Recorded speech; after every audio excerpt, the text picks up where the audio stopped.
बघा 12वीचा निकाल उद्या म्हणजे 2 मे रोजी लागणार आहे. बघा सकाळी 11 वाजता जी काही बोर्डाची पत्रकार परिषद या ठिकाणी पार पडली त्याच्यामध्ये त्यांनी सांगितलं की 2 मे 2026 रोजी इयत्ता 12वी म्हणजे HSCचा निकाल हा दुपारी 1 वाजता जे काही त्यांची ऑफिशियल साईट आहे त्याच्यावर या ठिकाणी जाहीर होणार आहे. या ठिकाणी आपण बघताय TV9ची वेबसाईटसुद्धा आपण या ठिकाणी दिलेली आहे.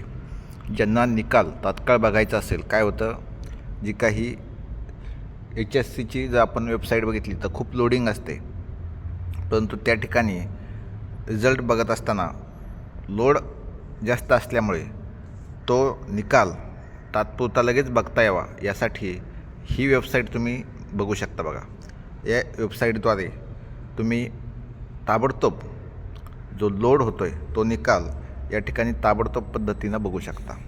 त्यामुळे ज्या विद्यार्थ्यांपर्यंत ही माहिती नसेल की कारण एक ताससुद्धा बऱ्याच वेळेस साईट चालत नाही, हा सुद्धा प्रॉब्लेम अनेक वेळेस येतो की निकाल लागून 1 तास 2 तास 1.5 तास होतात, अर्धा तास होतो, परंतु निकाल या ठिकाणी पेंडिंग दाखवतो, लोडिंग दाखवतो. त्यामुळे वेगवेगळ्या साईटचा तुम्ही वापर करून या ठिकाणी निकाल बघू शकता. किंवा तुम्ही गुगलला 12वी रिझल्ट टाकलं तर वेगवेगळ्या साईट येतात, वेगळ्या न्यूज चॅनलच्या वेगळ्या वेबसाईट असतात. त्यांनी स्पेशल वेबसाईट ही फक्त रिझल्टसाठी बनवली असते, त्याचा वापर करूनसुद्धा तुम्ही निकाल बघू शकता.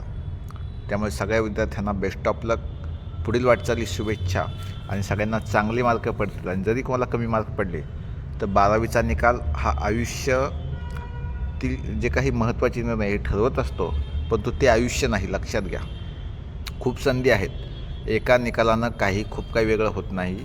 प्रत्येकानं जर अपयश आलं किंवा कमी मार्क पडली तर खचून न जाता पुन्हा मेहनत घ्यायची आहे, प्रयत्न करायचे आहेत. त्यामुळे सगळ्यांना पुन्हा एकदा शुभेच्छा. जय हिंद, जय महाराष्ट्र.